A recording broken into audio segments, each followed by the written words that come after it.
मैं इस वीडियो के माध्यम से बताना चाहता हूँ कि मैं पायलट बाबा जी का एक सामान्य गृहस्थ शिष्य हूँ, जिसने केवल बाबा जी से मंत्र दीक्षा ली है।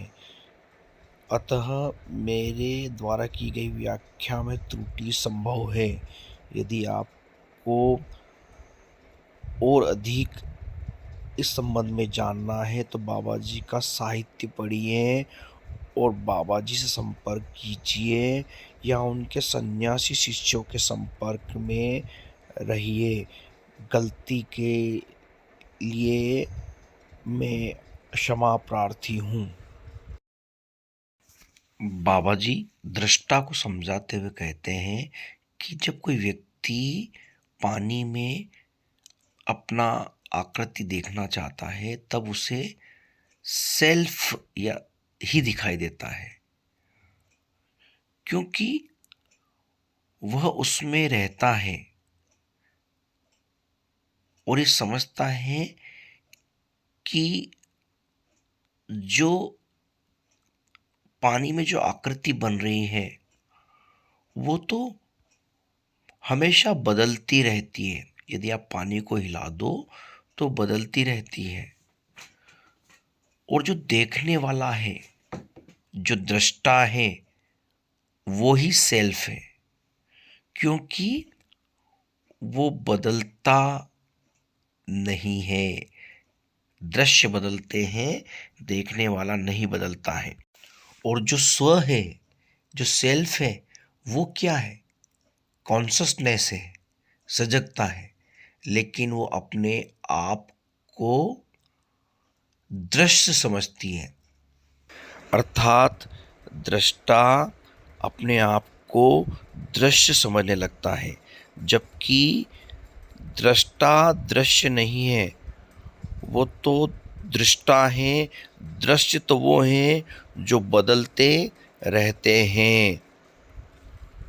दृष्टा कभी नहीं बदलता है और वो ही आत्मा का स्वरूप है। इसे एक उदाहरण के द्वारा समझेंगे।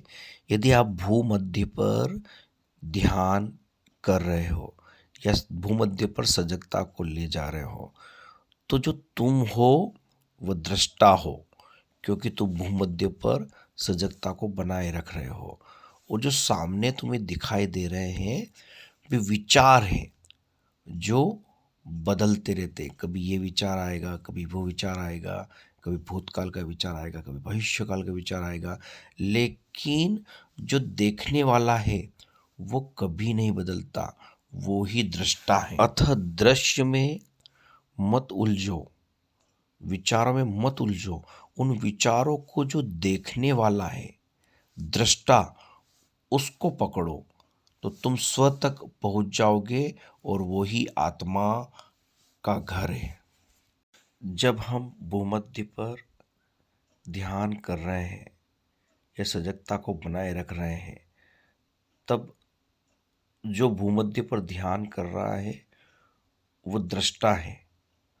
और भूमध्य क्या है?